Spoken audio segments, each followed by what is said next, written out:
we have to kind of pivot. That's awesome. All right. So today we are going to be covering how to capture leads at your open houses. We will go over the benefits of open houses, some of the best practices, and look at the prepare, prospect, and pursue model. Does anyone have any experience with open houses to date?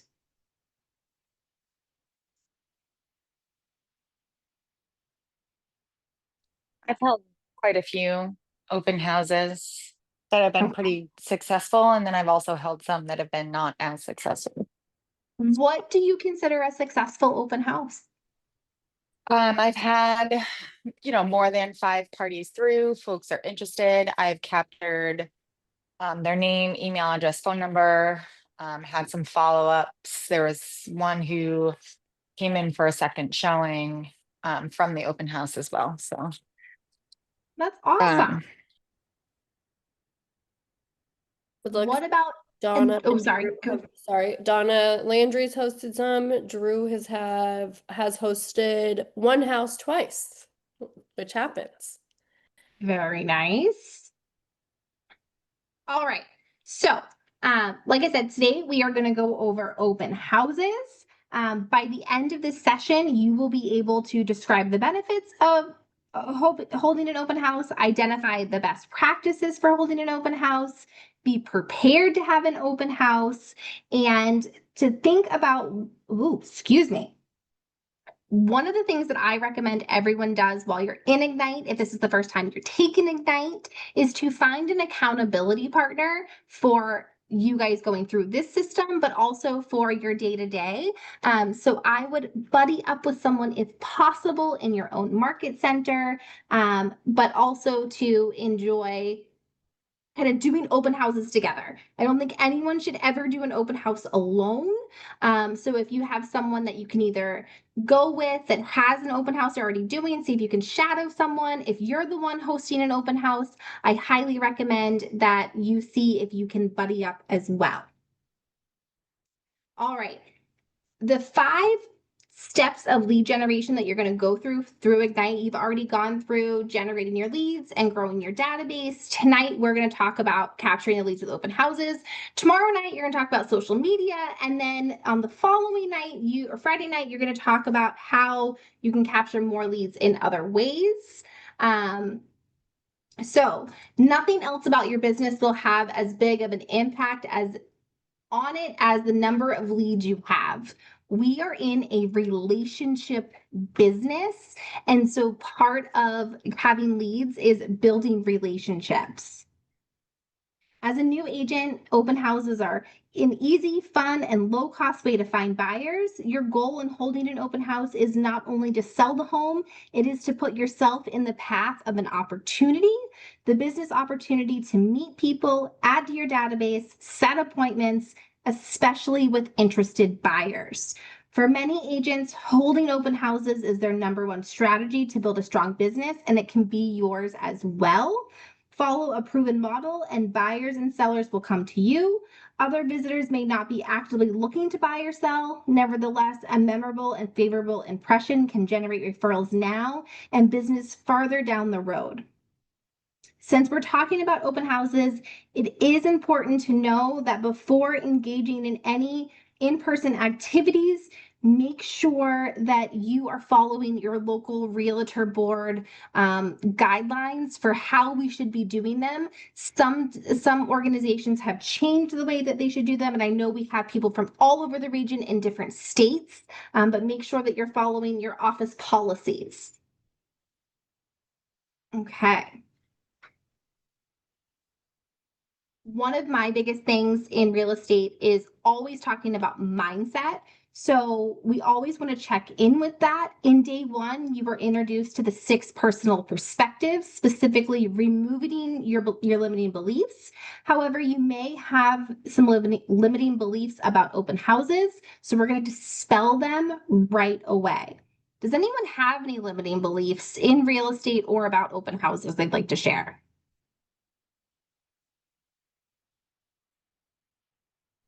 Can you say that again? Does anyone have any limiting beliefs around open houses or in real estate in general? Oh, limiting. Limiting, yes. Okay. I couldn't understand what you were saying, sorry. No, that's okay. Do you have one? No. No? Awesome. Let me get my hand up. No. Go ahead, See Sandy. it. Hi, I have one, and I don't know if it's not limiting because I do go on open houses, but I have a fear that I may not know the answers, and that to me, I don't want to look stupid. I want to look confident and knowledgeable. But I'm a new agent, and it's like, oh boy, how about if they ask me questions I don't know and I really should know? I don't know. It's a fear. I understand that completely. And when I first got into the business, that was one of my big ones as well. And so it's okay to say that you don't have that information readily available. It's actually a really good technique at an open house in particular, because, hey, I don't know that answer today or right this minute, but let me get the answer for you. What's a good way to connect with you after the open house? Oh, that might be a good lead in to keeping them, engaged with you and make possible lead.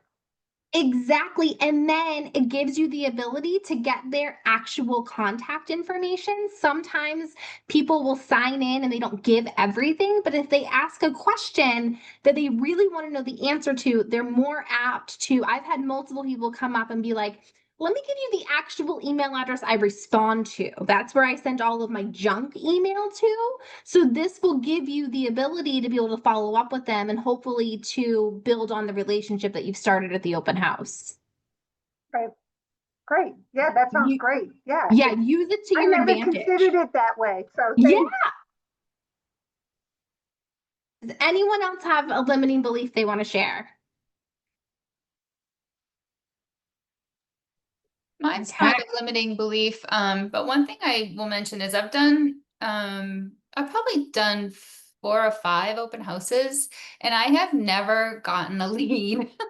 And I don't know if it's because I'm doing something wrong or, I mean, I ask all the right questions, I take all the right information down, but honestly, almost every single person that comes in already has an agent. Or if they don't and I contact them afterwards, I never get a response back. So I literally have never gotten a lead from any of my open houses. And I'm like, what am I doing wrong? How are you following up with that? So typically a phone call, and then if I don't hear back, I'll email them. But yeah, those are the only 2 contacts I would have. So I don't know how else. I mean, I add them to my database. I do that. So even the ones that have the agents, I've been adding to my database so that if I send mailings out or something like that, they'll get those. But yeah, no, definitely not a lead right after open houses. I'm not getting those. Well, let's see if we can change that tonight. And I have a few conversation starters that I'll share at the end of the class of how I follow up with the people that come to my open houses that seems to really work with engagement. Perfect. Thank you. Cool. So, limiting beliefs. I don't have a listing to hold open. I have a lot of agents like, well, I don't have a listing. How am I actually going to host an open house? We want to ask other agents in our market center for permission to hold one of their listings open, but I don't have any signs yet. Ask your market center to borrow signs or use the signs of the listing agent. I may not know the answers to questions that visitors have. Sandy had that one.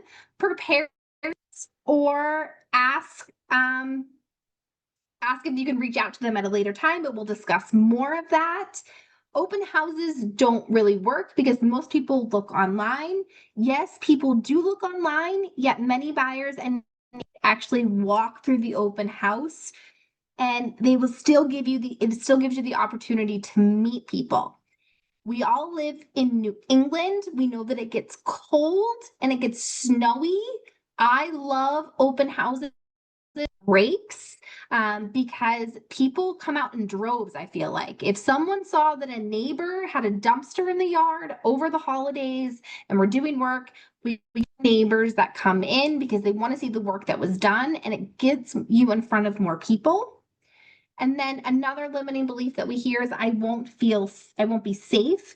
And that's a very valid point. We're going to cover it today. And like I said before, consider buddying up with another agent to host those open houses.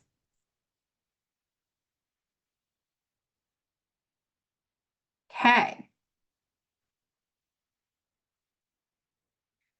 We know that the two main goals for open houses are to sell houses and to generate leads.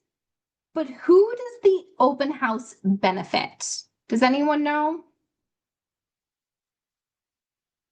And why it benefits them?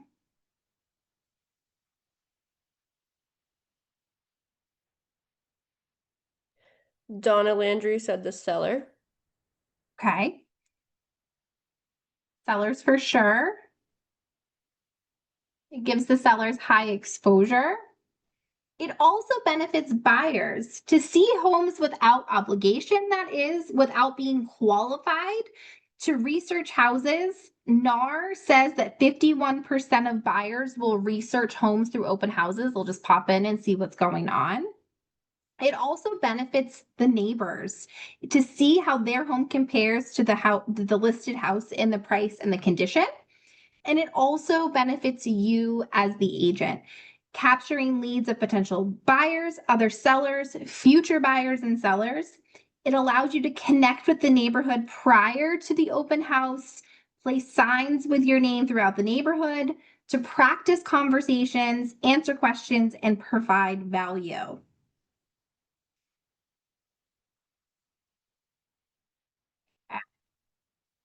The benefits of open houses. One of the primary benefits of open houses is that they are relatively inexpensive to host. They do require, though, time in order to do them. Open houses are also a very useful prospecting tool for lead generation, that is to meet the buyers, sellers, and other agents.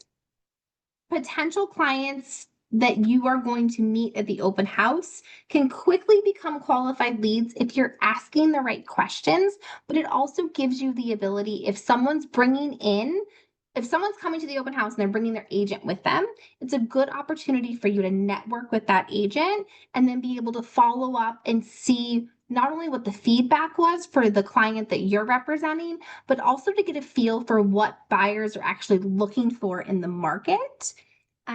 The main thing you invest when preparing an open house is time. The return on investment, or ROI, can be tremendous. You can generate leads, qualified leads, and potentially get a closed deal. Qualified leads are very important. I'm not sure what all of you guys are using for lead generation today, but the majority of people that are coming into an open house, whether they are already represented by an agent or not, they're either in the process of getting pre-approved or they already are pre-approved. So they're ready, willing, and able buyers. And with hosting open houses, you are more than likely going to get buyer leads, obviously, people buying homes. However, there is the opportunity for you to get a seller lead as well if someone's in the market to purchase a home and they already own a home, and they might need to sell that home in order to buy a new one. So you do have the opportunity to not only meet buyers, but also to meet sellers as well. Any questions so far? Any ahas? When you say a qualified lead, I mean, I've heard that term before, but what does that really mean? So a qualified lead is someone who is ready, willing, and able by either already going through the pre-approval process and being vetted by a bank, or they have cash in the bank, so they could be cash buyers, and you could qualify them. If you're hosting an open house on a Sunday and they're like, hey, I'm paying cash, you can qualify them on Monday by calling the bank and getting proof of funds. And so people that are going to open houses on the more regular basis are going to be in the market to be buying a home usually in the next 1 to 4 months. So they've already started that process or are in the early stages of actually getting out there to do it. So they're going to be more qualified than, say, someone that you're cold calling or farming a neighborhood for.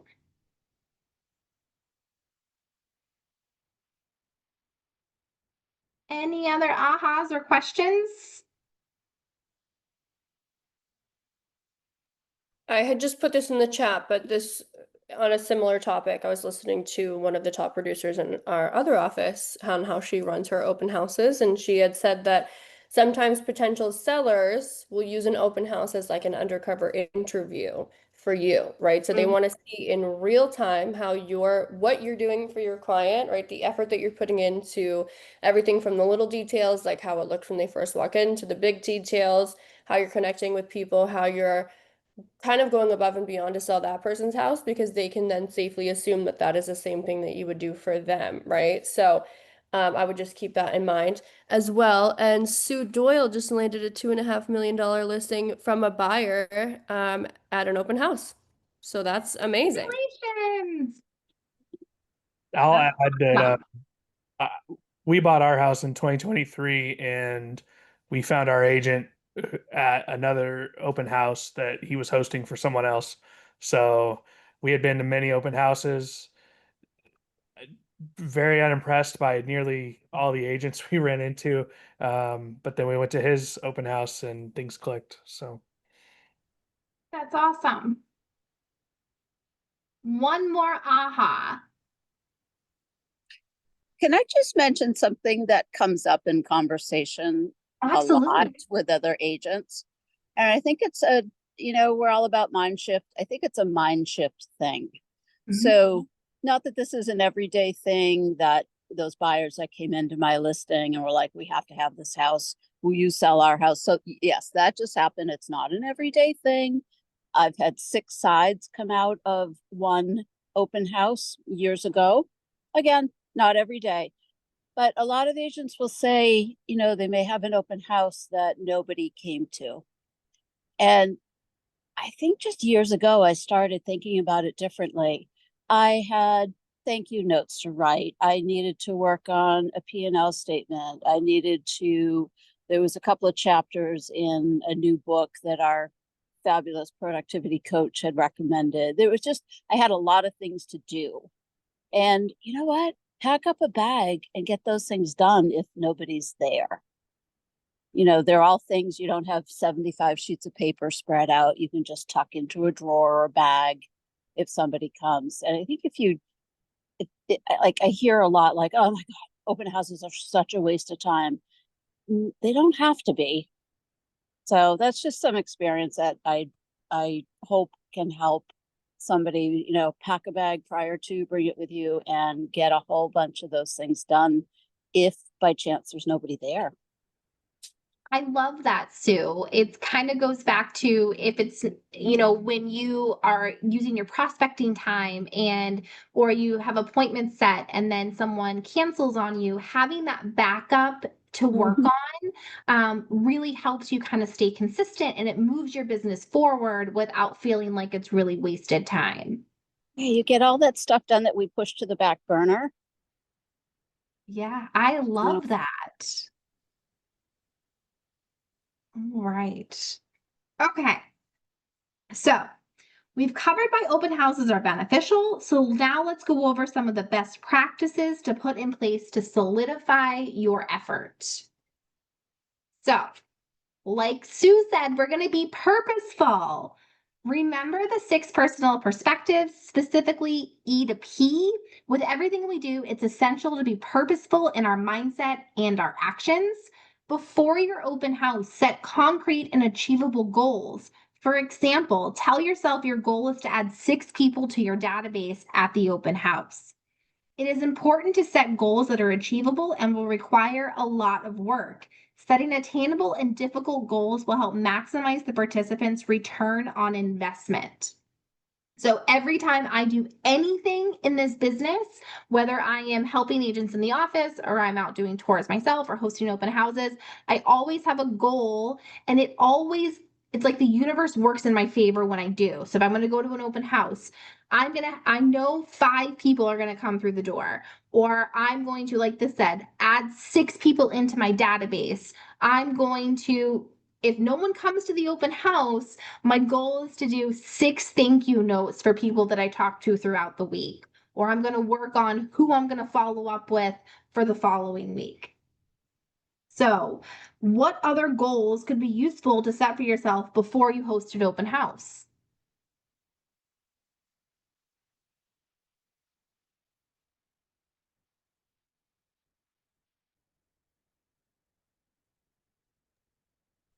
There's no wrong answers. We're here to learn. So don't feel Yes. shy on muting and just saying it out loud.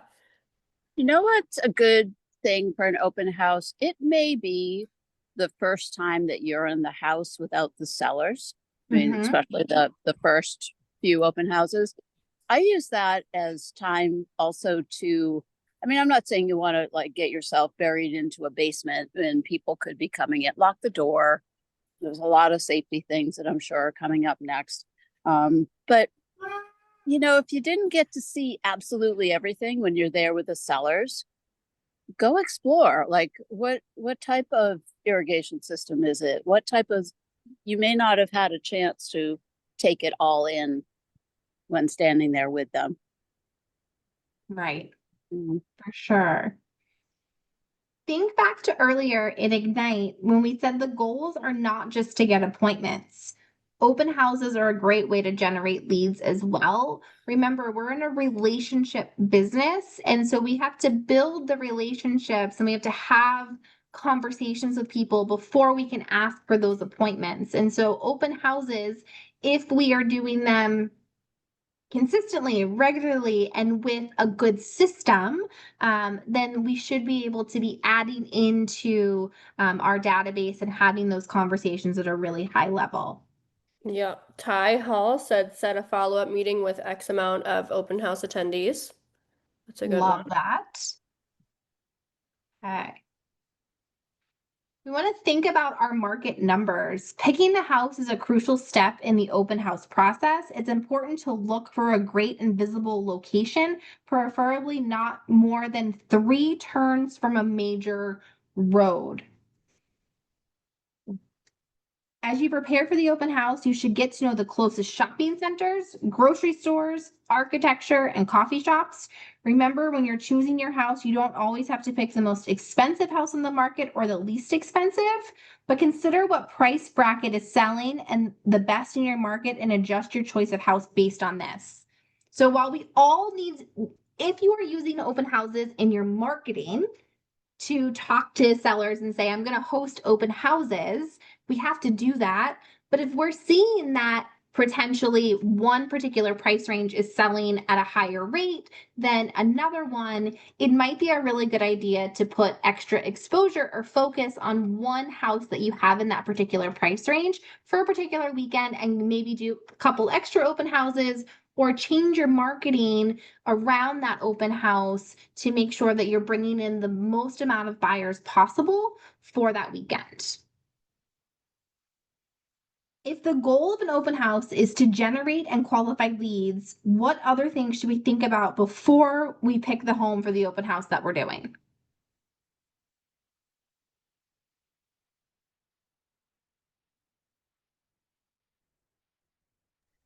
Okay. Diana said that she makes a 3-ring binder of everything she can find on the house, 1 copy. She's happy to email everything, try to memorize highlights of the house, most asked questions, FAQs. That's great. That is a really good tactic. I was actually going to put that in the chat. Bruce Carey said, picked a house, question mark. Can we If maybe, you- What I mean by pick a house is if you have multiple listings and you're only one person, and you're trying to get as many leads as possible, is maybe focus on one particular price range for the open house, or if you don't have your own listings and you're understanding the market, maybe you're reaching out to agents in your office that have listings in particular price ranges and ask them specifically to host those open houses opposed to a different price point.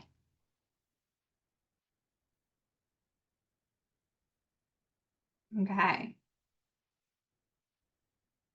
Before you host your open house, prepare a list of questions you may be asked and practice your conversation starters. Some questions you might face will test your knowledge of the house and your market. Potential clients might ask why the house is for sale, when the home was last renovated, if the home has any structural issues, and how long the house has been on the market. What questions have you guys been asked at open houses?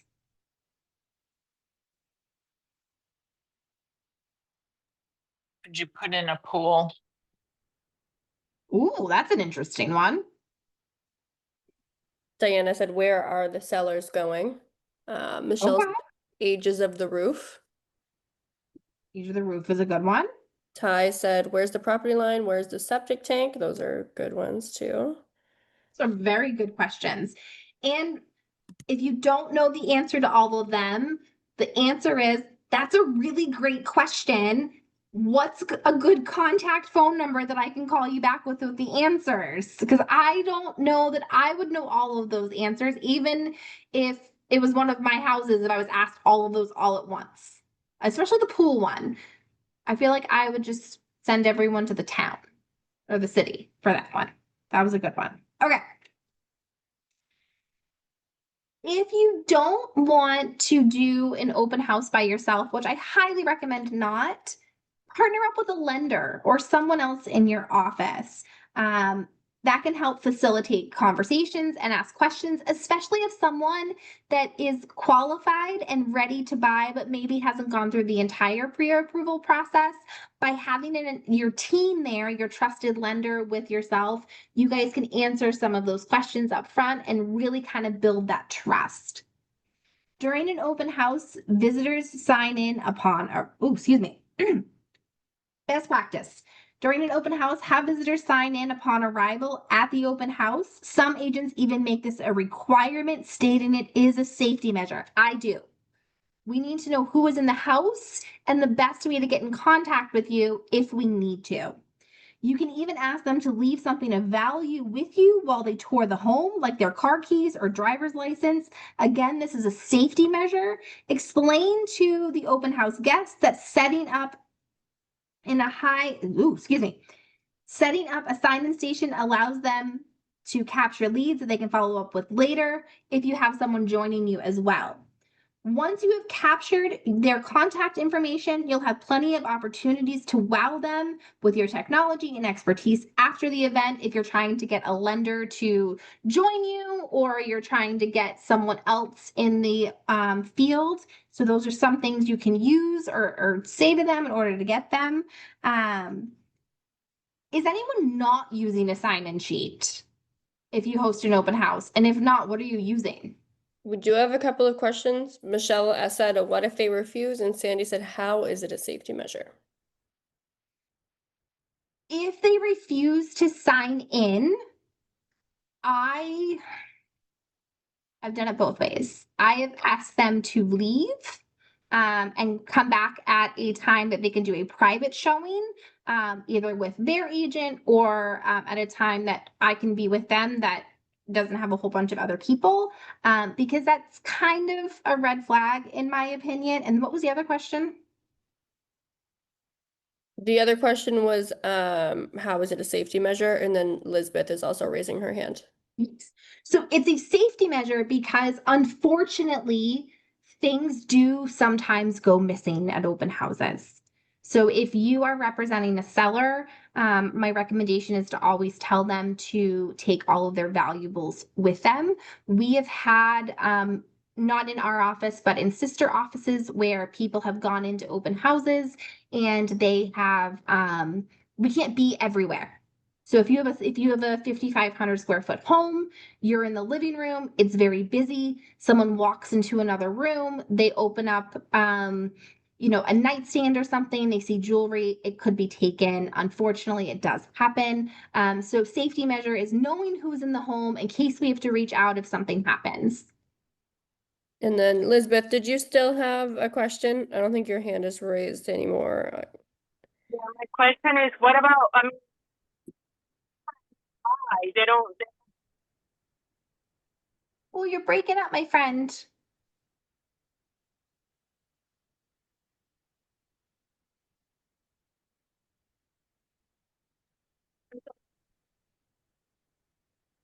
I don't know if you're in the best service area, but if you can put it in the chat safely, if you're driving, maybe just we'll try again in a minute. But we definitely want to be able to answer that for you. Yeah. Uh, Sue said have more than one agent there for safety and also to monitor attendees. Great for new agents to learn as well. Yep. Yes. Really. Okay. The time you choose for an open house is important. When you know your market well and have connected with it, picking the right time to host the open house should be very simple. Open houses have been known to work in any market at all dates and times. So know your market in order to drive the most traffic through your open houses. Picking the time for your open house goes hand in hand with picking a theme. If you're having an open house on a Sunday afternoon during football season, know the game scores or have the TV on during the open house.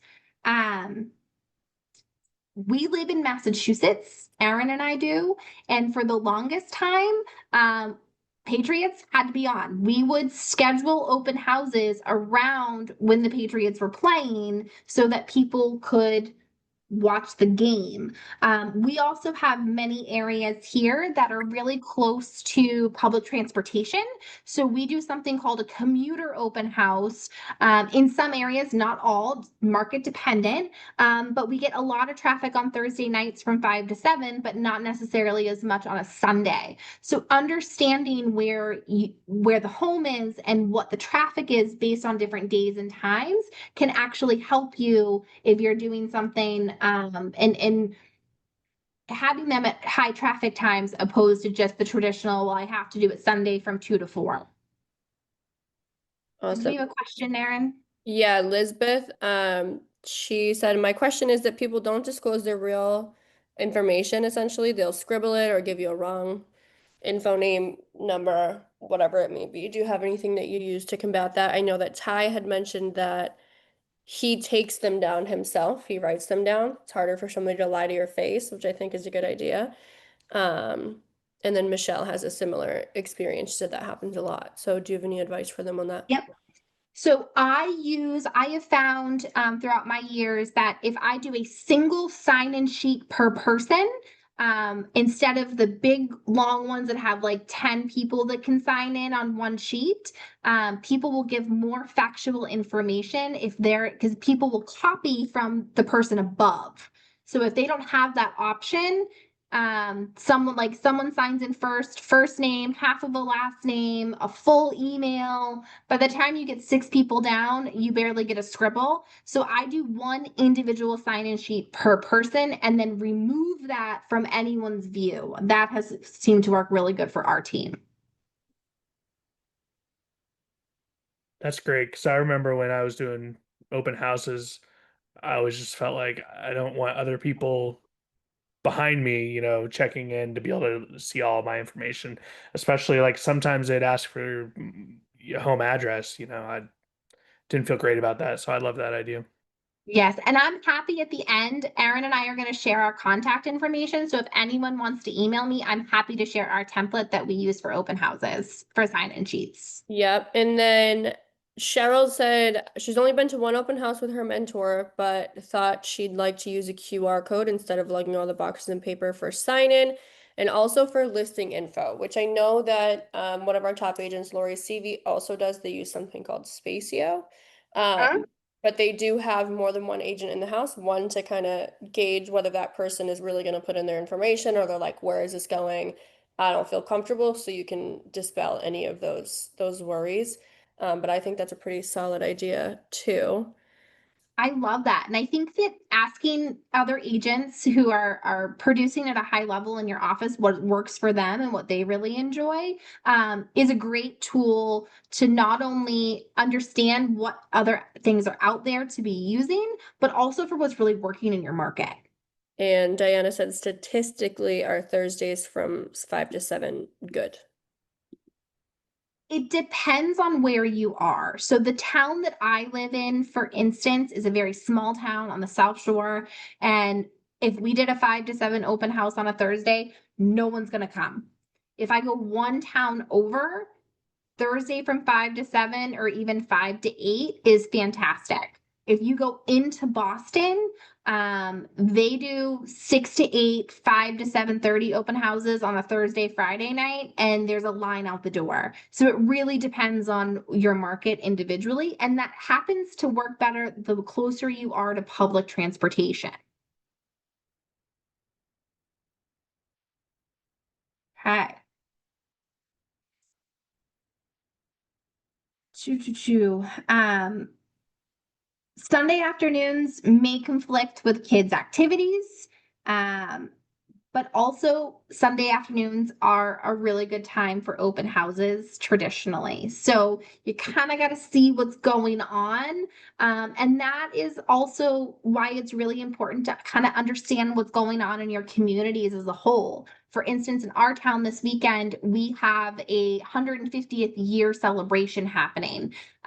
If I was going to host an open house in my town this weekend, I would host it between 10 and 12 or 11 and 1 because I know that the festivities for our celebration are starting at 2 p.m. So people are going to be coming to the town or already out in town because of the festivities. So I would want to piggyback on them. The other thing that I do as well with my open houses is I will see when other people are hosting theirs in the town already. And then I will usually pick 30 minutes before or to start 30 minutes before or to end 30 minutes after the other ones do in the town so we can overlap and hopefully get people to come from other open houses to ours as well. Okay. Any questions on time?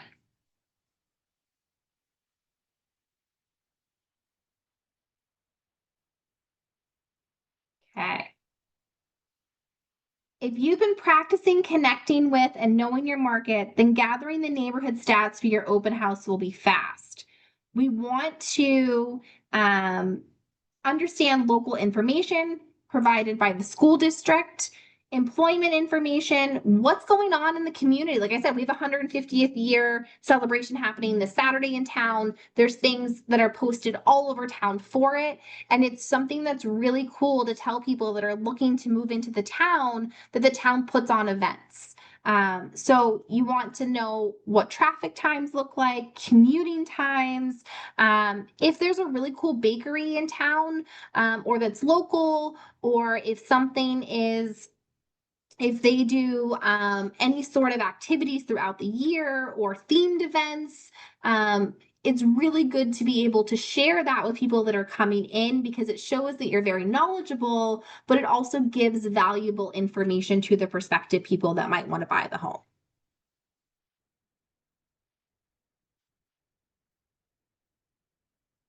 Okay.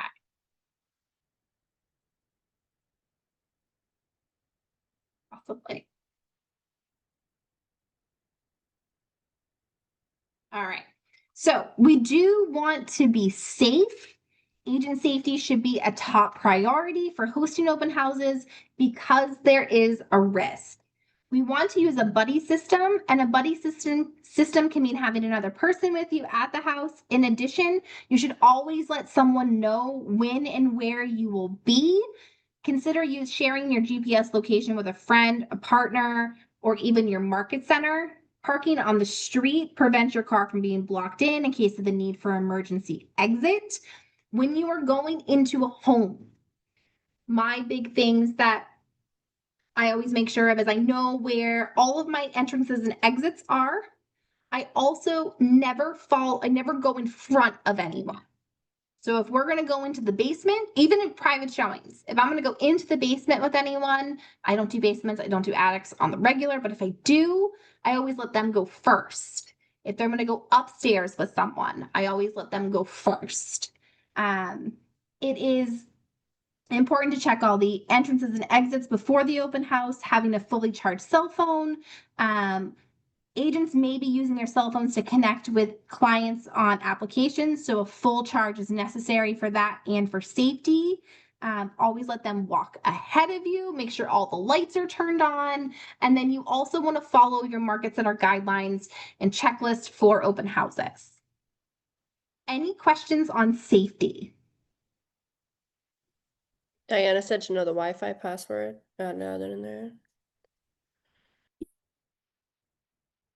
For the house in general, I would not have the Wi-Fi password out anywhere. I think for her, in case like service, that's what I'm gathering from it. Yeah, ask your sellers. Personally, she said, yeah. And then Yeah. Michelle said, is there a camera system? That's good to know. Good to know. Yep. I know we're regionally based here.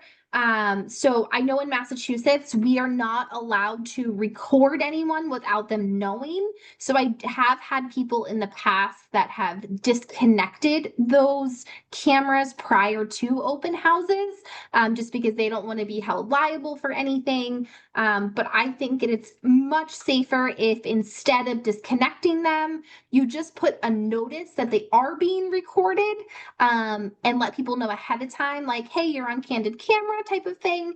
But you definitely want to make sure that you're having those conversations either with your sellers directly. Hey, what's the Wi-Fi password? What do you do for security systems?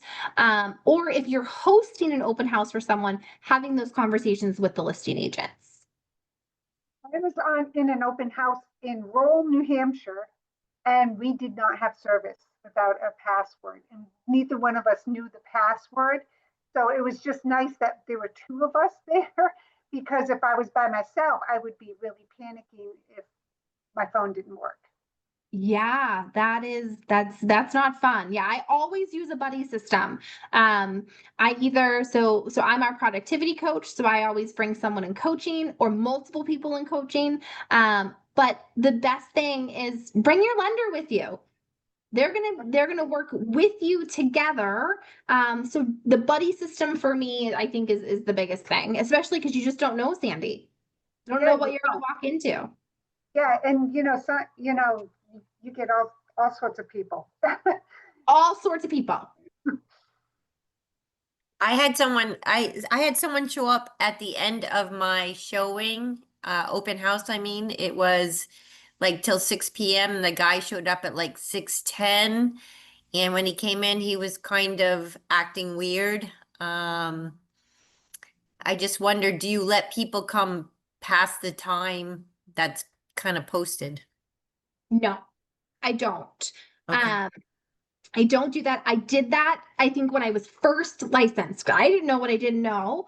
And I had told someone in my office about it after the fact, and I was quickly told, do not let anyone in after the posted time. We have enough visibility out there of what the posted times are.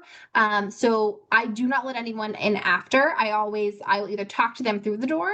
I will give them a business card outside if I'm bringing signs in, and putting them back in my car. But as soon as the last person leaves, when the open house is over, I shut and lock every door to the home while I'm shutting lights off and things, so people cannot walk in while I am still in the home. I see. That's good. Thank you. Yes. I think just, Highly. oops, sorry, go ahead. No, go ahead. I was just gonna say, I'm kind of summarizing these notes too and putting them in, but for this one, I think that always just following your gut. Obviously, I do think it's important to have the buddy system for scenarios like Sandy and just in general, and that scenario, Michelle, as well. Yes, Yes. Diana said you can say I have another appointment. Definitely, these people don't know your schedule. They don't need to know your schedule, and I would make sure they leave before you, not after you. Similarly to you following them and not, I mean you following them, not them following you. But I think just trust your gut, right? You can always re-show this house, but you can't ever, there's only one of you, each of you, right? Like that is Mhm. so paramount. It's just you guys don't put the showing or whatever or the potential sale above your safety. Yeah, your safety is number one priority. And if you ever feel unsafe in Right. the home while an open house is happening or a showing, leave the home. It doesn't matter.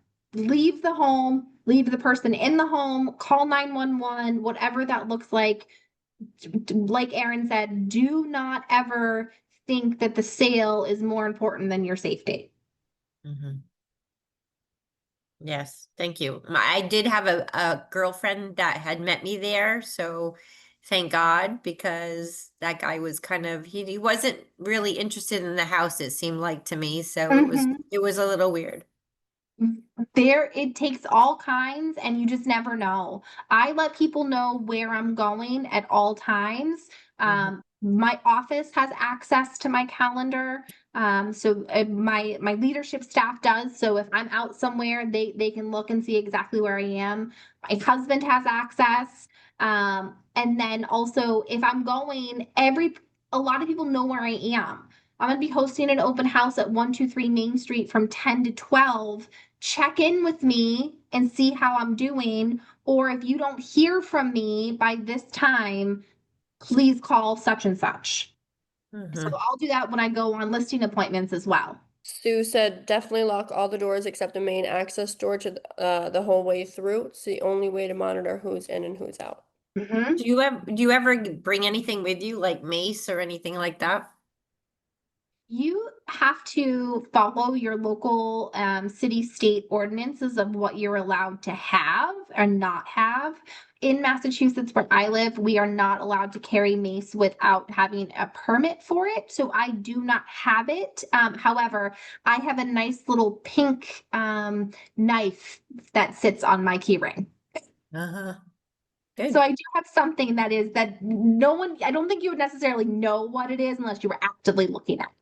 I also leave all of my personal items, purse, wallet, in my car locked up. I do not bring that into the home. Mm-hmm. It's good. Any Thank you. ahas that anyone wants to share? Can I mention something that I've been trying really hard to promote for quite a long time with open Yes. house? I love the idea, regardless of which brokerage is having an open house. And if you're, it's a Saturday afternoon and you're running out to get groceries or whatever, and you pass by an open house, just stop in. Like, I know we can't always, but I've done it a number of times. First, I've met some great agents that I didn't know already. And then just the simple question of, are you okay? Do you want me to stay for a little bit? Or especially if they look nervous or there's somebody kind of hanging around the house that is kind of giving a vibe. I've probably over the past 15 years had at least, I'm going to say probably 20 odd times had an agent say to me, "Oh my God, yes, do you mind hanging out for just a few minutes? You don't really need to say anything like, oh, the guy over there in the blue jacket is making me really nervous." You don't really need to communicate that, but it's just, I think it's a good idea that we all watch out for one another. I've been at an open house. My clients had left to drive to the next one, and I realized that a guy who had been there the whole way through and was just randomly like standing there. Look, New Hampshire, there are guns, but he was carrying right out in the open, and the agent was by herself. She was this tiny little thing, and not that that really has anything to do with it, but it just like all the red flags were going off. And she said, no, oh, thanks for asking, I'm fine. And I'm like, no, I'm sorry, you know what, I'm gonna stay. I'm sorry that I'm trespassing now because my clients have left, but I'm just not comfortable.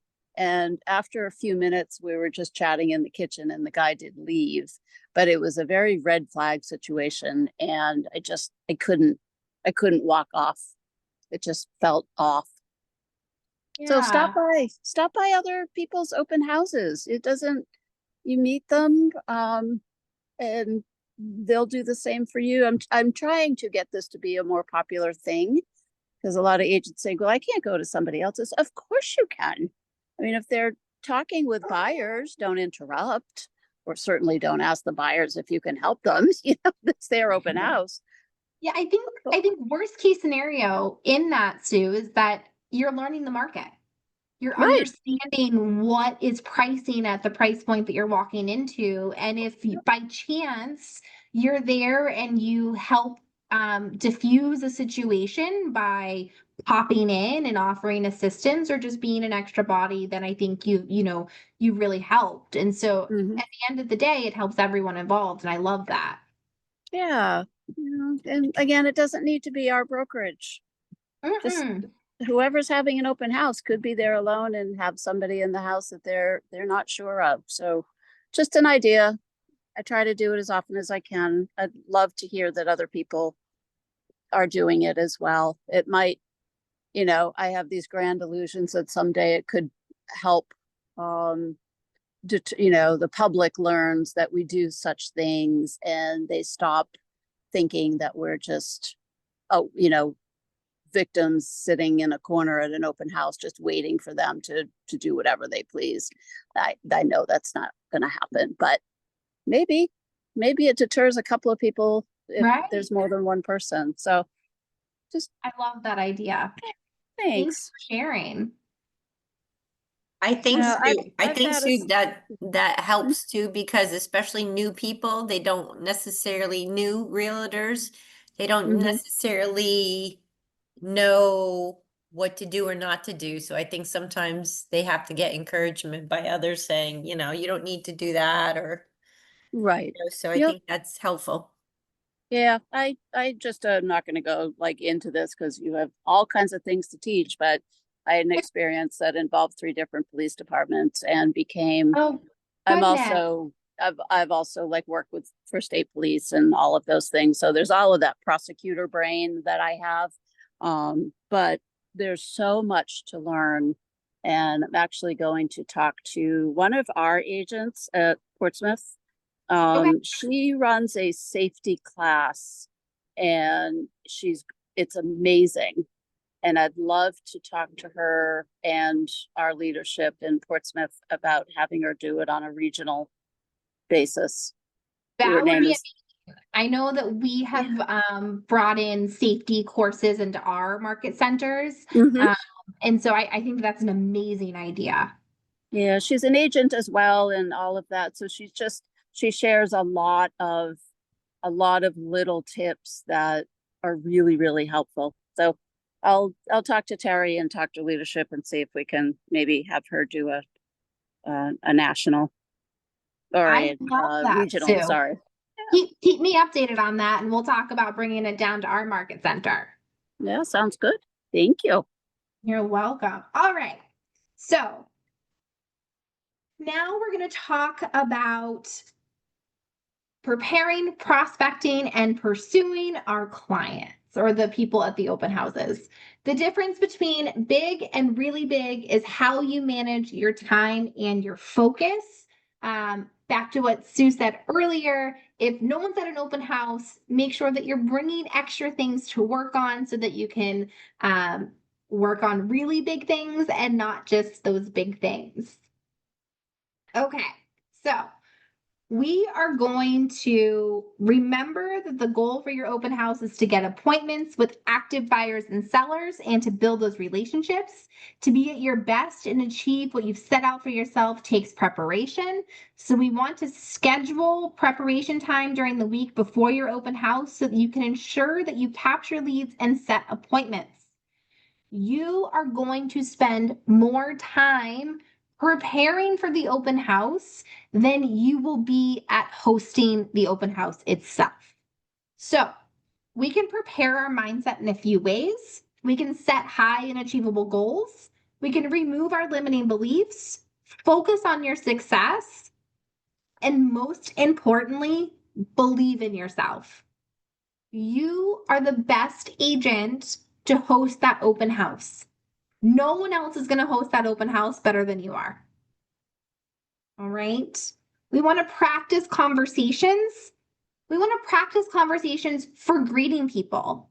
How are you introducing yourself when someone walks through the door? How are you practicing answering questions?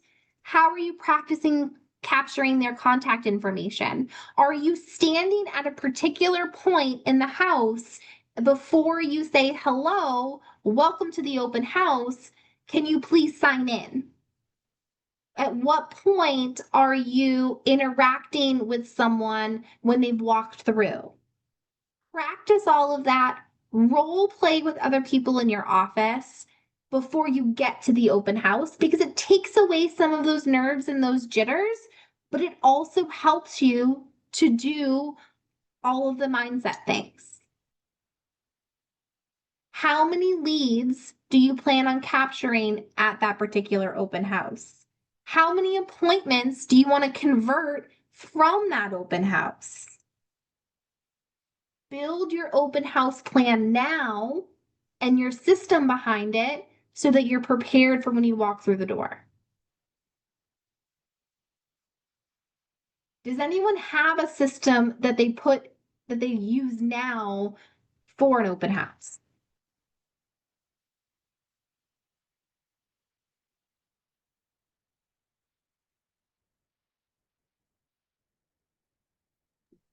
Nothing?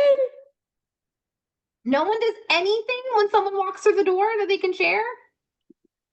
Do you have affirmations that you tell yourself before you hold the open house? Anything. Nothing is wrong or silly or anything like that. We're here to collaborate and learn and I've learned so much from Sue. I'm influencing a whole bunch. yeah. Okay. All I right. always find when I get to, whether I'm hosting an open house for someone else or I'm hosting my own open house for one of my listings, one of the first things I do when I get there is I find a central location from the front door and I count how many steps before someone gets to a certain point before I say, hi, welcome to the open house. My name is Brittany. I'm hosting today. If you can please sign in, and I direct them to sign in. So my Crystal, you question, had something.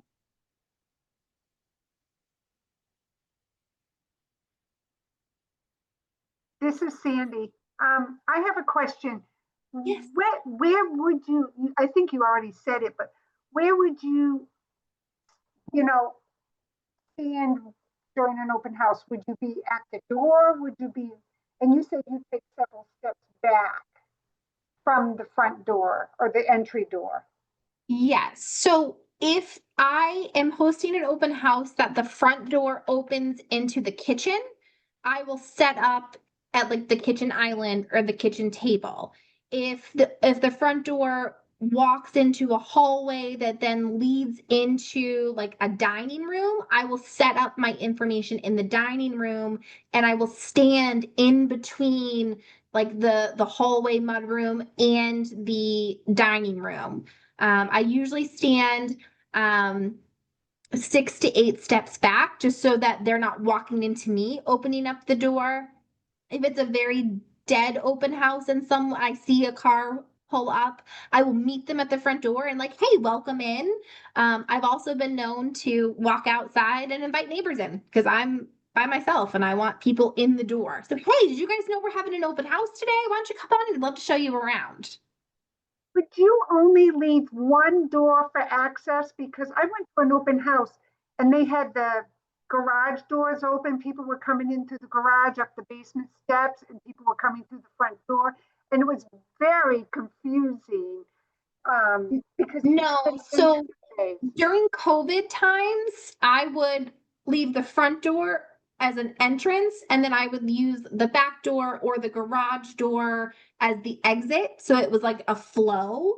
But normally what I do, because I always have a buddy system, someone goes with me, is someone will stand at the back door and I will stand kind of like I was saying at the front door or vice versa. Sometimes we'll switch throughout.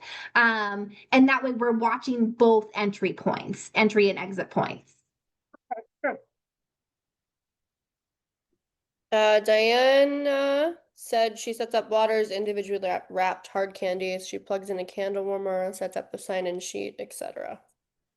Awesome. Crystal. I like to find one differentiating feature of the home or one exciting feature of the home. And when folks come in, tell them what my favorite part of the home is, and then say, we'll talk about, what your favorite part is once you walk through, to kind of open that conversation. And I actually have them sign in kind of midway to after when we're having the conversation around the house. Very nice. I love that. Absolutely love that. Finding one really cool feature is awesome. I went to an open house. One of our agents in our office has a listing, and the home was built. I'm gonna not tell you the actual year because I don't remember, but like something of like 1620 or 1720, and there's a full well in the home that they used for water. And so every time I'm talking about this house now, I'm like, did you guys see the well in the house? It was like one of the coolest things. Yeah, I love it because you can also, again, like fostering relationships, you can get a little personal, right? Like, what was your favorite feature and why? Why are you looking? What brought you in today?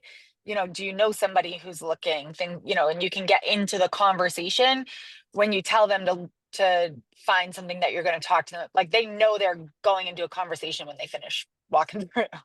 Right. That's awesome. I'm gonna take that one too. I'm learning more from you guys, I think, tonight. So I appreciate it. Okay.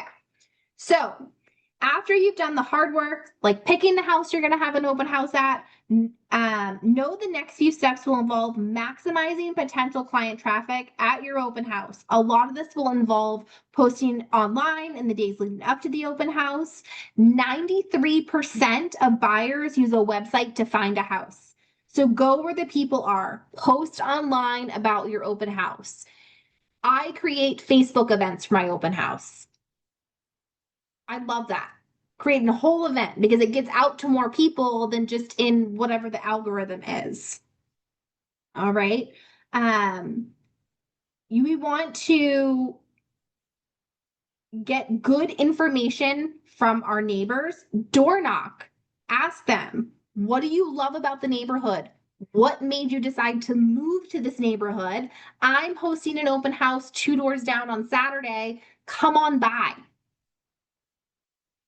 All right. I have a 10-10-20 method that I use. It is a KW thing that I learned many years ago, but I door knock 10 houses on either side of my house that I'm hosting the open house at, and 20 houses across the street. It doesn't matter if it's on a main road, it doesn't matter if it's in a neighborhood. That is what I do. I invite all of the neighbors. Come on over. Majority of the time, people want to live next to the people that they're friends or family with. So invite them. And you might just get a buyer or a seller out of it. Do you mind repeating that, the 10-20, please? Yes. So I door knock the 10 homes to the right of the subject property and the 10 homes to the left of the subject property, and then the 20 homes across the street. I will also, if it is in an industrial part, I will stop into businesses and I will invite those people as well. Sometimes I get asked to leave because they say no soliciting. I'm just inviting you to something. So, some things that we can do. If I'm selecting my house on Monday, I can post it online, walk the neighborhood, invite the neighbors to showings on Tuesdays. I can invite people again by posting it online on Wednesday, putting a yard sign in, posting it on Thursday, inviting the database, Friday, post online again, prepare my market stats, print my flyers out, and I can do all of my door knocking. Sometimes, depending on the home, if I think it's going to be a very busy open house, I will do that 10-10-20 that I talked about, but I will invite the neighbors to a private showing 30 minutes prior to the actual opening of the open house. Does anyone do anything to get the open house out to people besides social media or door knocking? I call the agents that let me reverse prospect on MLS or email, call and or email. Awesome.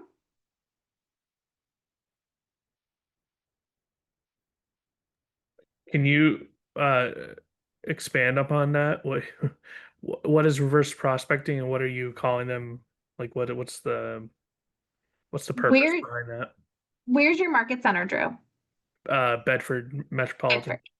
Bedford. So in MLS, if you have a listing, it's the only way that you can do the reverse prospecting unless you ask the list agent to share the list with you.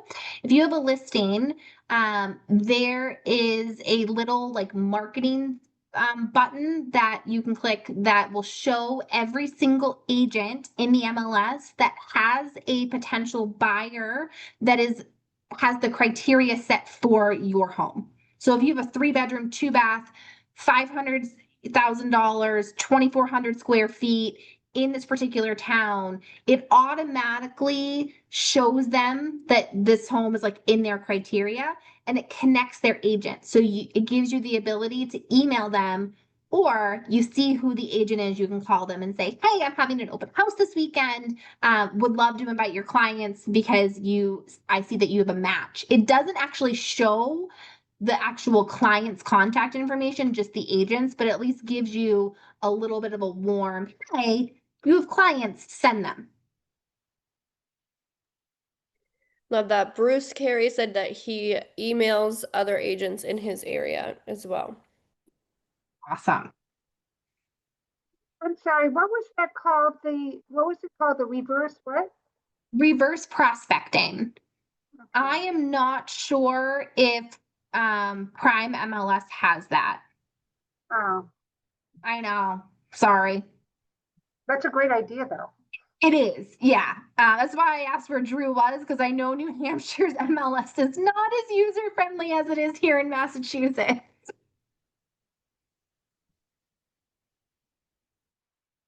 Okay. So, all right. People that come to the open house intend to know community and neighborhood information. Remember, they're buying a lifestyle. Be a community service real estate expert by knowing your market and being familiar with the neighborhood.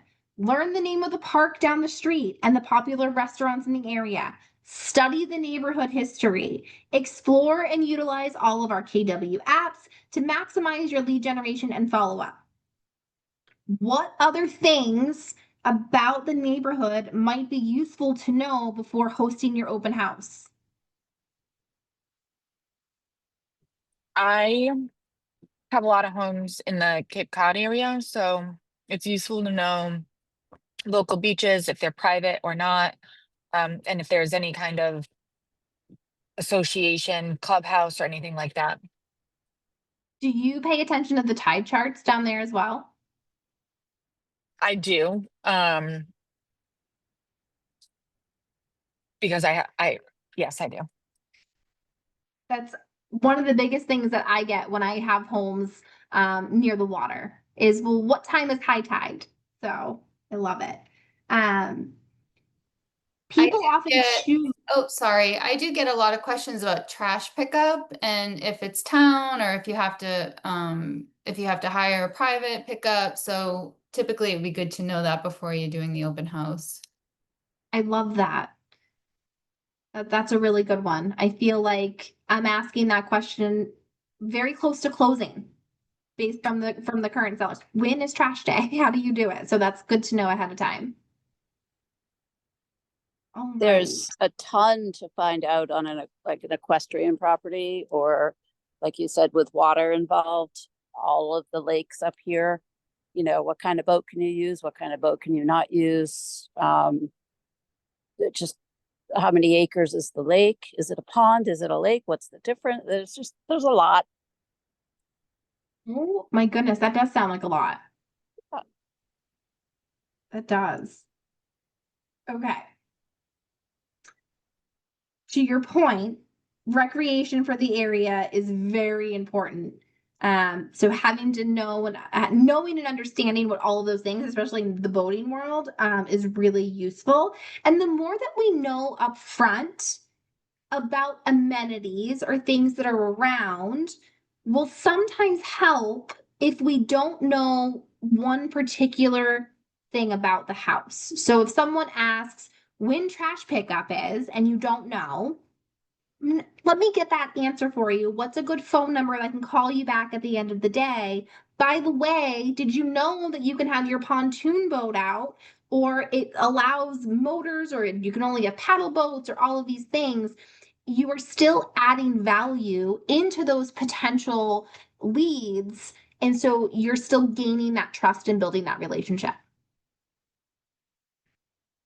People often choose to move to growing areas, and this is where the neighborhood information is important. There's something that is was convenient for you for where you moved.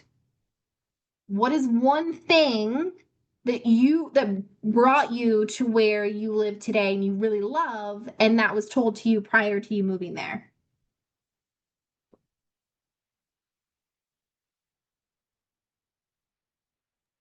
School system.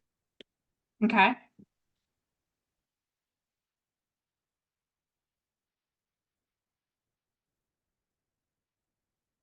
One of the other things that people like to know about when they're looking at homes is the mortgage information. I am not a mortgage person. I do not like numbers. Numbers do not like me. That is why I have my mortgage people either join me and hang out with me. I love that. Or I will have them print out a sheet that I can use if someone's asking, well, if I put down 10%, what is my mortgage going to be? Or what are rates these days? Or any of those questions. So I always partner with one of my lenders and have them give me at least a rate sheet. But Keller Williams Mortgage also does that as well. So you're more than welcome, and I highly encourage you to go on command and look and see what Keller Mortgage has. However, if you are going to use Keller Mortgage, we do have to add an extra disclosure. So make sure that you are either asking Keller Mortgage for that or asking your leadership team for that before you send out all of the Keller Mortgage stuff to our wonderful clients. We want to brush up on the home buying process. Open houses are a great place for first-time home buyers, and they're probably going to have a lot of questions. We live in Massachusetts. We have a lot of rules and regulations that are changing. So we want to make sure that we're up to date with all of those so that when our first time buyers have questions, and even our move up buyers, some people have lived in their home for 5 or 6 years and the buying process has changed. We have changes that are coming in that are coming in October. And so being up to date on what that looks like and being able to answer those questions is very important. For The sure. other thing that I Sorry. highly recommend. Does someone have a Sorry to question? Sorry. interrupt you. We do. We have a couple questions. So, where do you post online? I'm assuming social media, but I wanted to double check with you if you have for an open house. So I post on the Nextdoor app. I post on all of my social medias, TikTok, Instagram, Facebook. Something's weird has changed in the algorithm though. And so now whatever I post on Instagram also posts to Threads. So sometimes something will pop up there, but that's not an actual thing that I use on a daily basis. I will also post in neighborhood groups. So if I'm hosting an open house in a particular town, there's usually a real estate page in each town. So I'll post there as well. Love that. And then Veronica would like to know where they can find Keller Mortgage. You can find Keller Mortgage. I'm gonna write this and you want to type it, Erin. Portal, PORTAL.kellermortgage.com. Like I said, if you are going to utilize them, make sure that you are asking them or your leadership team for that RESPA disclosure form. What it looks like. Awesome. And that link is in the chat for anybody that that needs it. But yeah, just make sure you heed that advice from Brittany as well. Okay. The other thing that I love to offer people is I love to offer them our KW branded app. If you download our KW branded app at the open house, you can share it with them. I know our big thing is, hey, they're not giving me actual contact information. Hey guys, I have an app that's better than Zillow. Here it is. Let me share it with you. You have to get their contact information in order to share it with them. That KW branded app, for you guys that have not used it, that app allows you to share all of the same homes that are on Zillow, but every time that particular consumer or lead or buyer, however you, whatever you want to categorize them, or clicks contact agent, it comes to you. So it doesn't matter whose listing it is, it's coming to you as the lead. So I share that with everybody.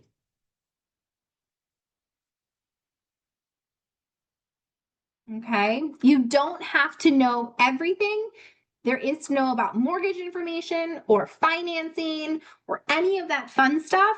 Just know enough or know where to send them to continue to be that valuable resource for them. Any questions on that?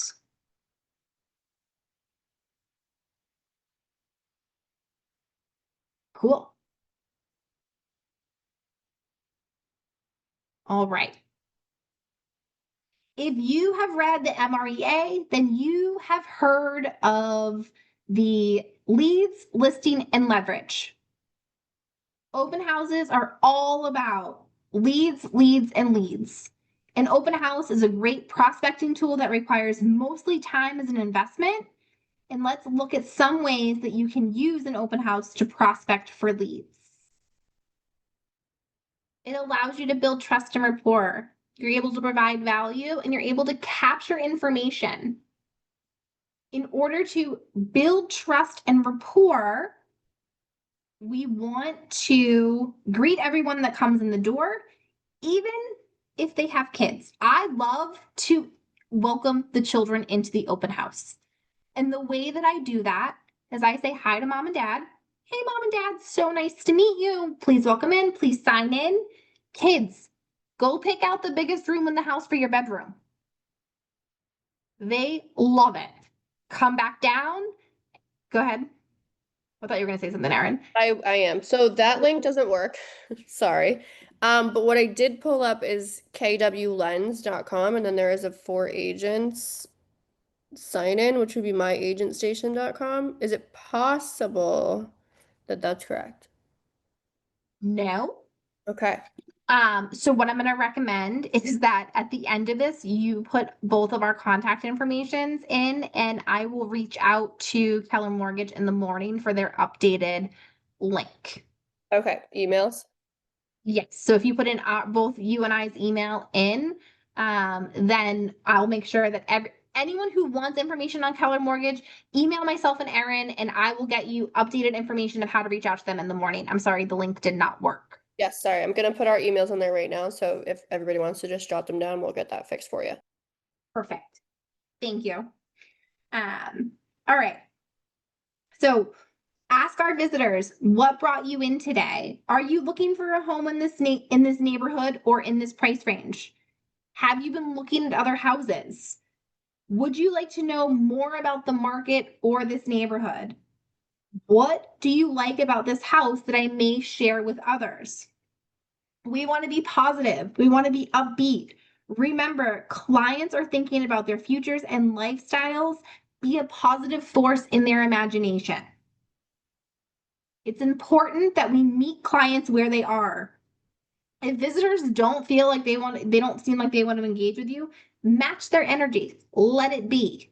If someone wants to sit in the kitchen and talk to you for 3 hours, kindly engage with them, but also make sure everyone else is taken care of.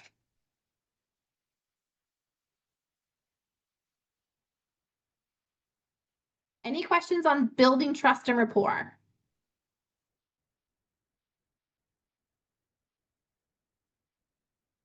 Okay. During an open house, it's important to demonstrate and provide value. You can do this in several ways, and the most obvious is to know your numbers. When you get to the day of the open house, make sure that you know your stats of your team, the agents in your office, or your entire market center. Our office has sold 246 homes this year. Our agents have sold $156 million in volume. I don't know. I don't actually know where we are today because I pulled it about a month ago. So I got to pull numbers again. But know your market stats. How many days the house has been on the market, price, number of homes sold in the neighborhood, and for what price. I also print out a list of all of the other open houses happening in the town that day. If you don't like this one, go over and see Kimberly at this one. She would love to show you around, even if they're not in my brokerage. They don't have to be my brokerage. I will share anyone's listings. Sometimes I will call agents ahead of time and I'll say, hey, Sue, I'm having an open house at 123 Main Street on Saturday. I see you're having one as well. Can we bounce people back and forth? Build the camaraderie within our agent system and help each other out by making sure that we are stacking the open houses with people, because we just don't know which house is going to be the house for potential buyers. Okay. What are some things that you're able to offer visitors when they come to your open house?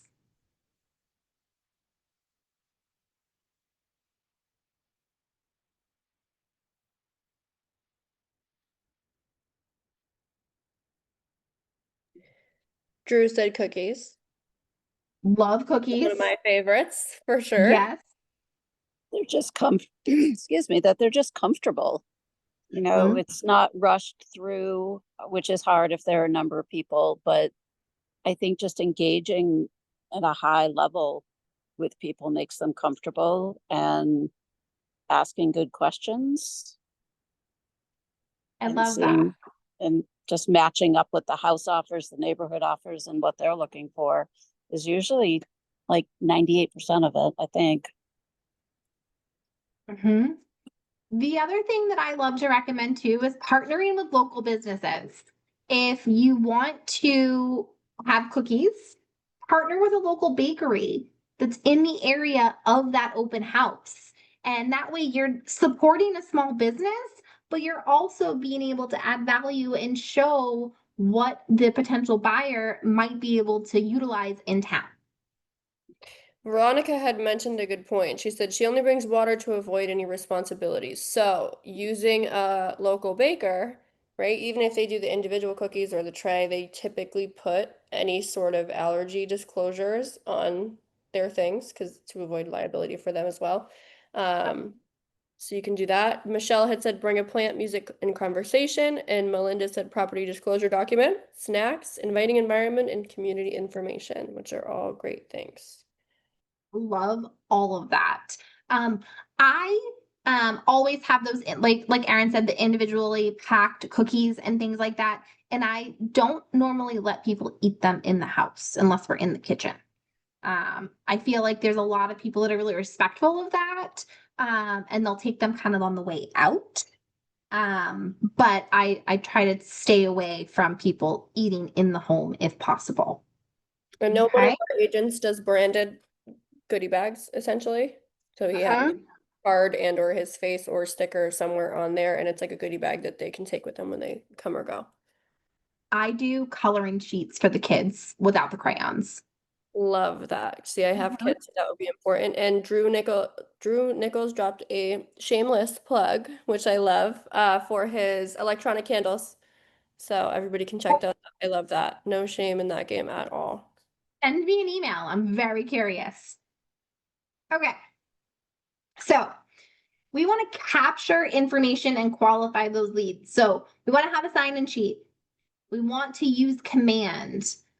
Use the KW app, ask questions, remember that you're there to get leads and appointments. I went to an open house about a year ago. I go to open houses all the time. I love open houses. And I walked in and the agent was sitting on the couch with his feet up, reading a newspaper. Barely acknowledged that I was even there. Don't be that agent. Have conversations, walk around. I tell my children never to eavesdrop. I will eavesdrop. I will listen to what someone is saying upstairs, and then when they come downstairs, I will ask a parallel question to what I heard them say upstairs. So, ask questions like who, what, where, when, why. Don't ask an open-ended question. What brought you in today? Why are you looking for a new home? When do you need to move by? What did you like about the upstairs? What didn't you like about the basement? Get feedback. Doing these 5 things and doing them well will help you to achieve success when you're hosting the open house. Practice all of this. And if you don't want to practice with someone in your office, which I highly recommend, call me. I'll practice with you. I will go through all of it with you. Erin will too. Okay. Follow up and convert leads after the open house. Remember, the goal of the open house is to generate leads and sell houses. We need to make sure that we have a good follow-up system and convert leads after the open house. It's great if we put all of the work in, we host the open house, and then we never hear from anyone again. That kind of defeats the purpose of everything you did during the week to get there, okay? I update my database within an hour of leaving the open house. If I leave the open house, everyone that came in, agent or not, goes into command. Every single person that came to the open house gets a text message from me or an email asking them if they have any questions about the home. Hey, Kimberly, it was great that you stopped by the house at 123 Main Street today. Just curious if you had any questions that I could answer for you. I always ask that. Any questions you have about the house, let me know.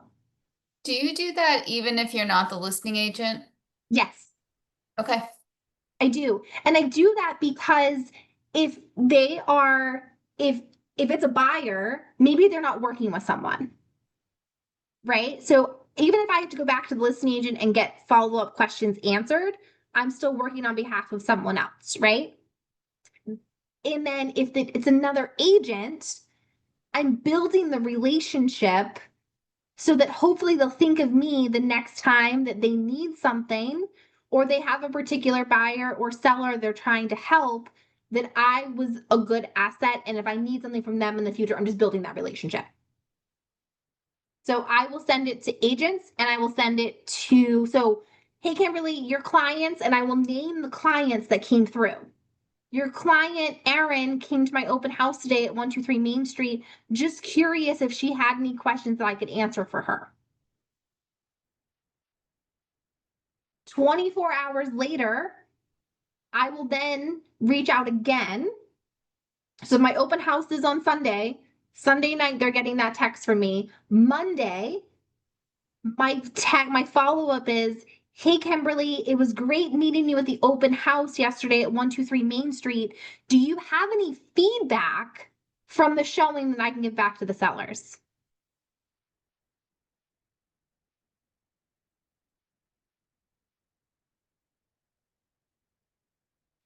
Have a goal and an intention behind your follow-up process.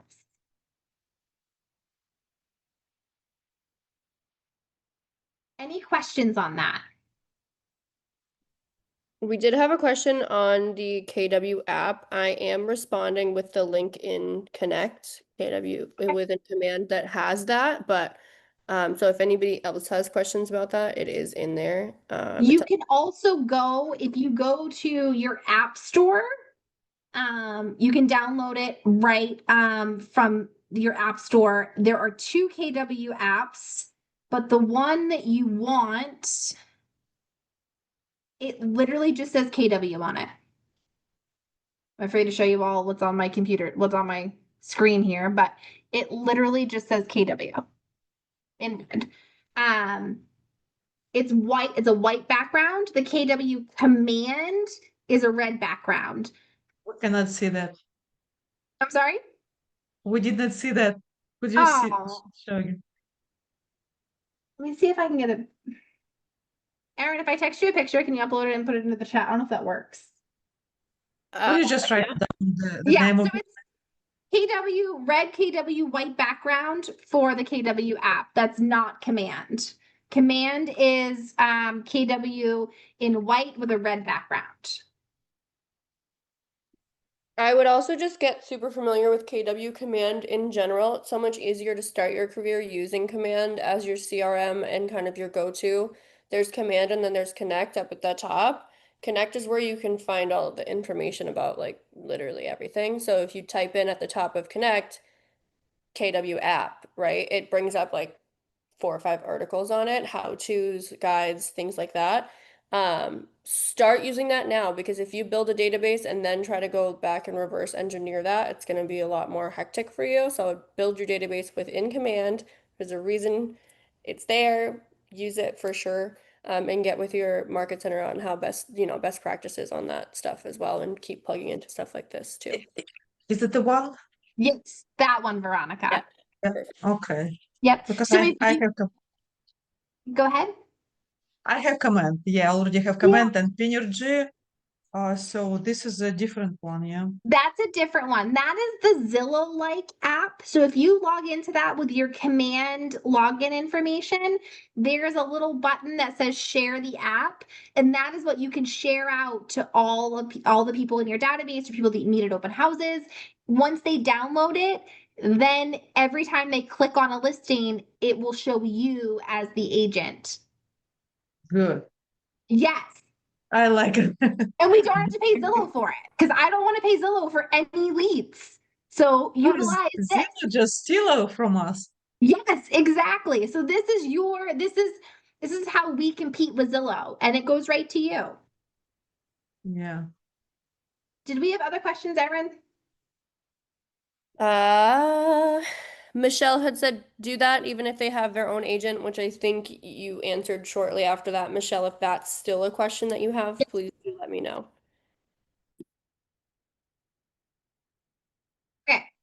If you guys can pretty please, and Erin, if you can throw this into the chat, if you don't mind either taking the QR code or writing down kwueval.com and going in and please giving Erin and myself a review for today.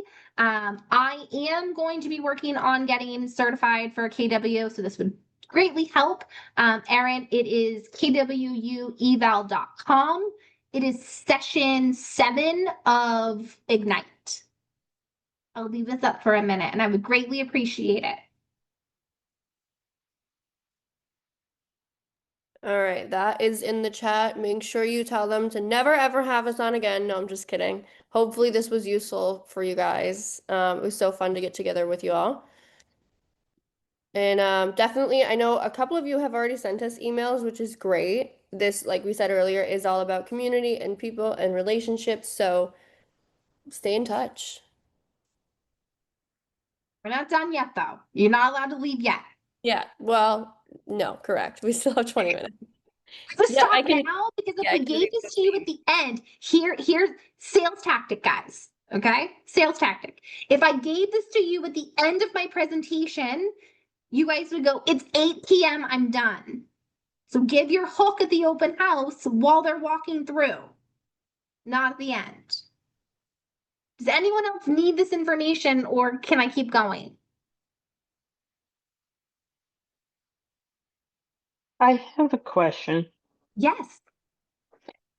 So I have used Command Mhm. and I have heard two different things. Someone said, you know, you put your sphere of influence there, your friends, leads, and all that, but you're saying that you put even the people that you just met at the open house. So then everyone should be going into the database.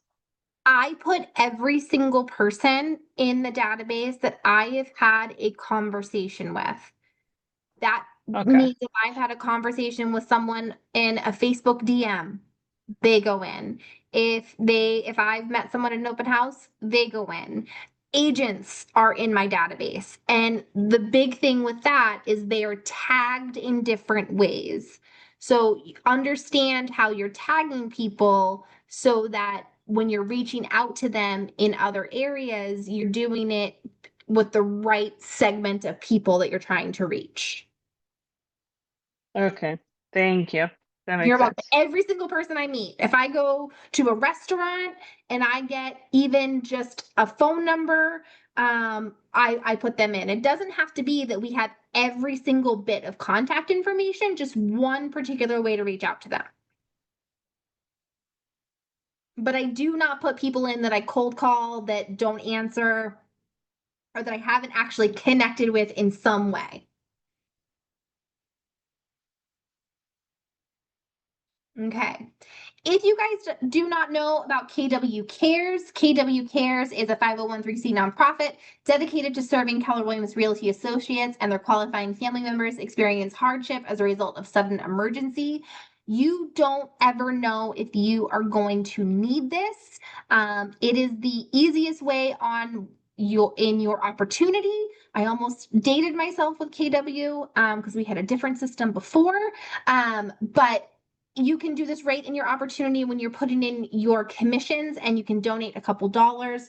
We have used this in our own market centers. Unfortunately, we had, and in a sister location, we have an agent who was diagnosed with cancer unexpectedly, and was able to help pay their mortgage for a few years, going through those treatments. We had another agent who went to sleep for a nap in the middle of the day and never woke up, right in our market center. And so we were able to help with funeral costs. So if you can give back, you are literally giving back to people locally to you, and all of the money goes there. Okay.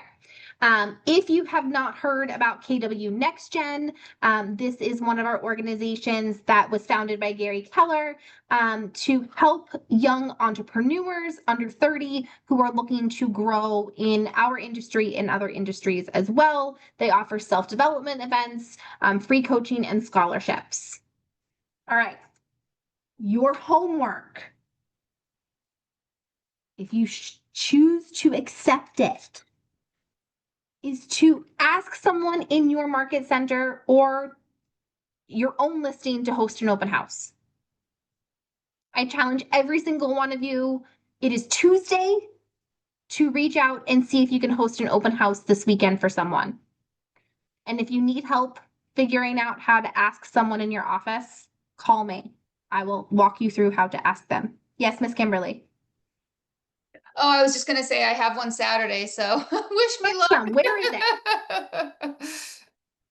it? What town is it in? Mashpee. Awesome. If anyone is on Cape Cod, go see Kimberly at her open house. Where is it? What's the address and what time? That's a great, hold on, let me see. It's 11 to 1 Okay. on, it's 11 to 1 on Saturday. I just actually spoke to the agent today, so let me see. It Awesome. is.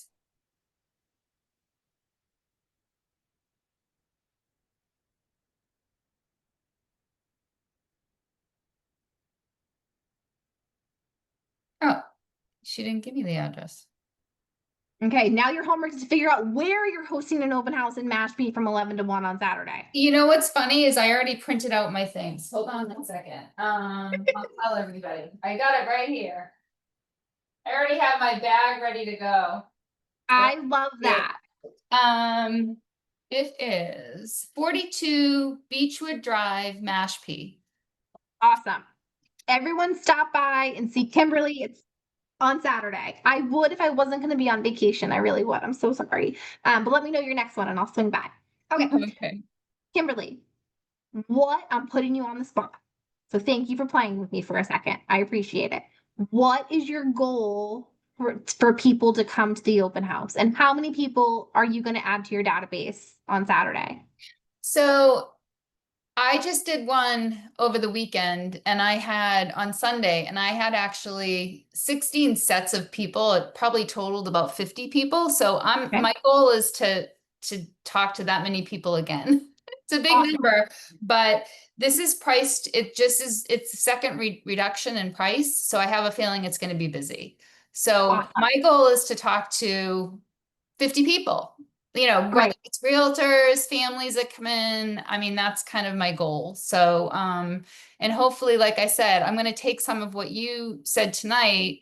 When somebody tells me they have an agent and they give me the agent's name, I back away a little bit. But now you're saying you still should follow up with the agents.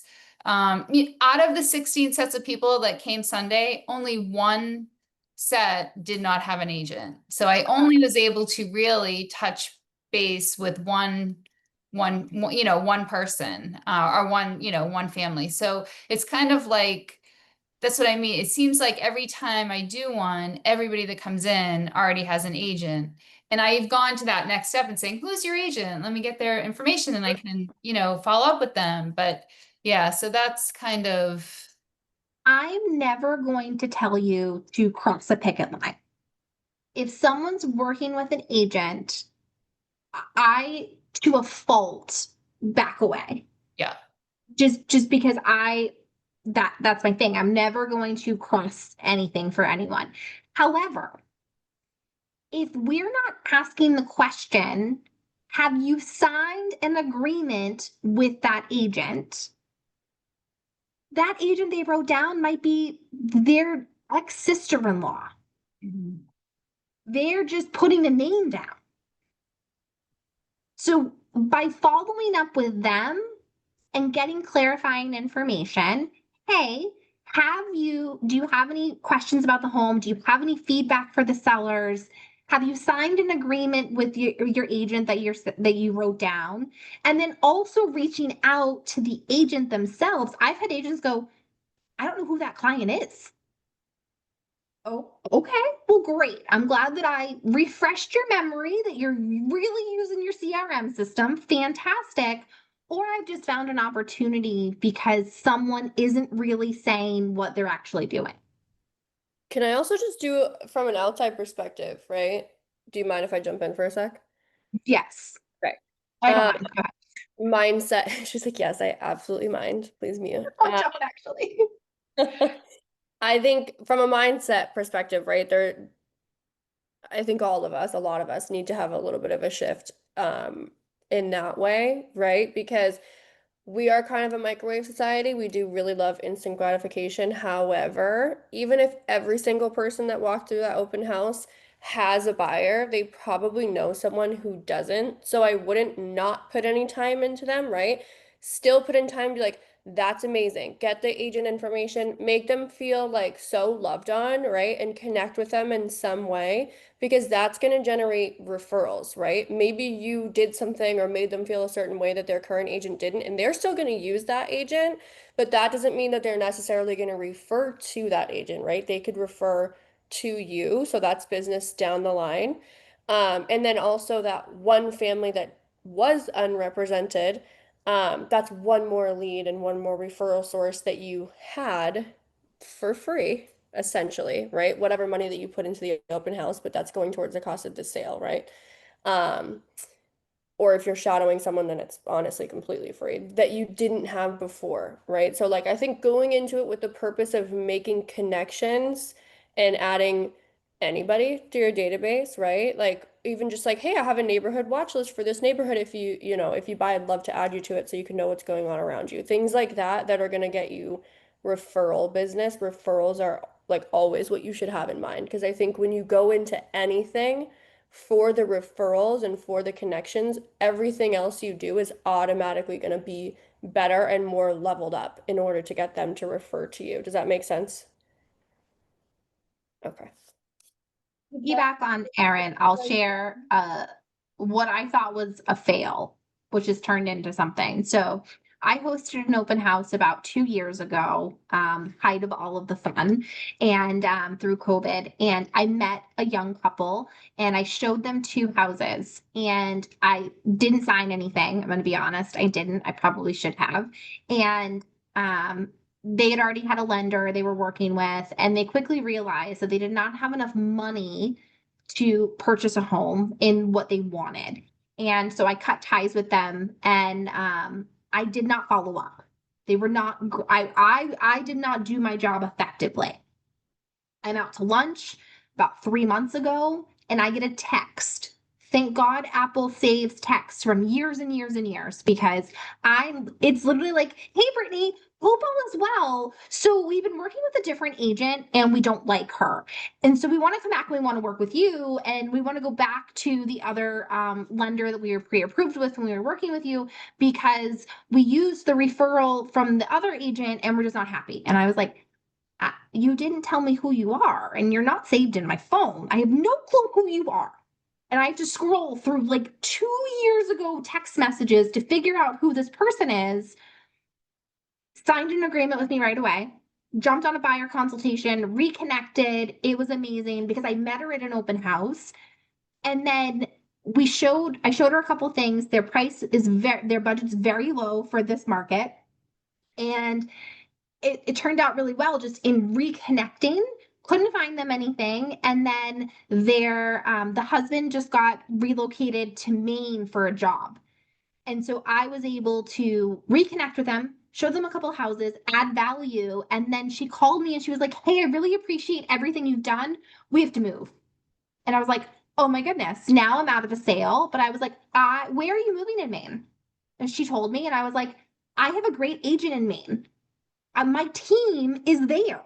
Can I give you to my team up there? They're not technically my team, but they're a Keller Williams team that I know because I had built relationships with other agents at events, through networking, through Facebook, through all of those things. And I was able to send a referral up, and now they're under contract. So you just never know where a lead is going to go, and they circle back. Can I add something? Can you hear me?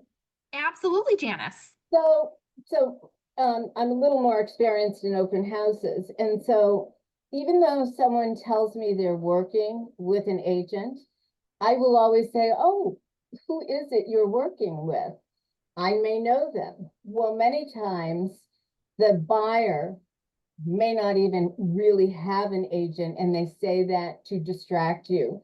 So then I just document that. And if they say, well, why do you want to know? Say, if we have any revisions or any changes, I'd be happy to reach out to your agent. And then if they do have an agent with them, I also think that's great, like you're saying, for referrals. And also connecting with those agents, because now they've met you face to face. So when you submit an offer, they're going to remember Lizbeth. So I just look at it all as a positive. Exactly. I do not recommend crossing a line. If someone says they have a signed agreement, I'm out. Bye. See you later. Call me if the contract expires, but nope, I can't help you. But if they haven't, I'm at least going to explore a conversation.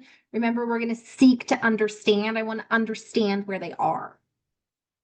Okay. So I want you guys to get out on time. I appreciate you guys spending this amazing time with Erin and I. So I want to do a quick recap, go through a couple last things, and get you out here in the next 7 minutes. So recap for tonight. Our open house best practices are to set goals, pick the house, prepare and practice, pick the time, know your market, prepare your statistics, and be safe. Our benefits of doing open houses, they're inexpensive. They're a great prospecting tool. We have a high ROI, and they have quality, qualified leads. And we want to remember our procure, prospect, pursue, prepare for the open house, prospect while you're there, and then pursue them after the fact. All right. Does anyone have any ahas quickly that they want to share with us? Or does anyone feel prepared to host open houses in the next coming weeks?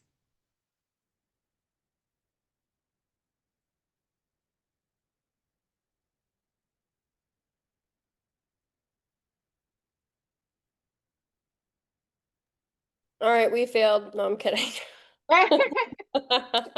No, we have some good feedback in the chat. They're saying thanks so much for your great ideas, great presentation. Thank you. Hoping to do an open house soon. Thank you for all the info and the notes attached in the chat. Well, hello. Yes. Hi.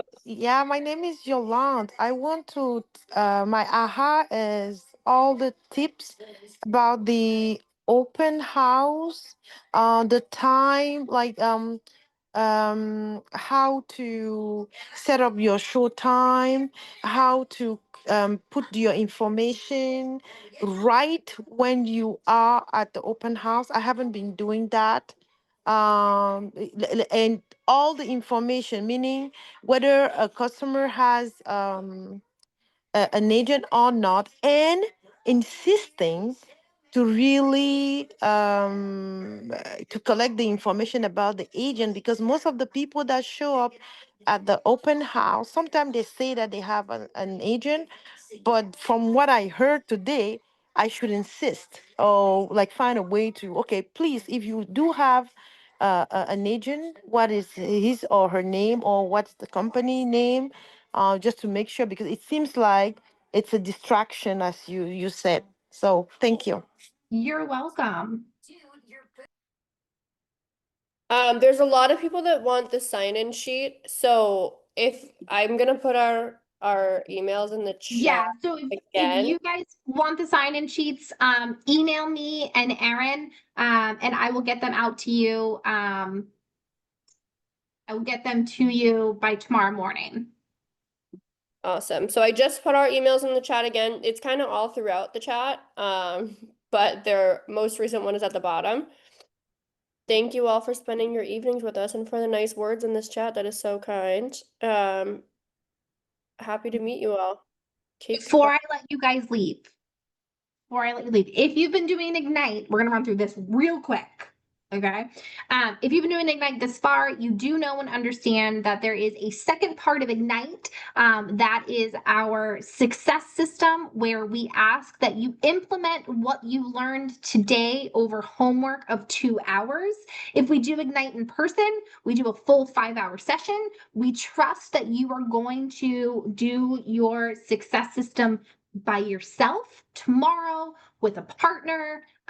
And so make sure you are having your daily conversations. That is 10 conversations with your sphere. You're adding 10 conversations with your database.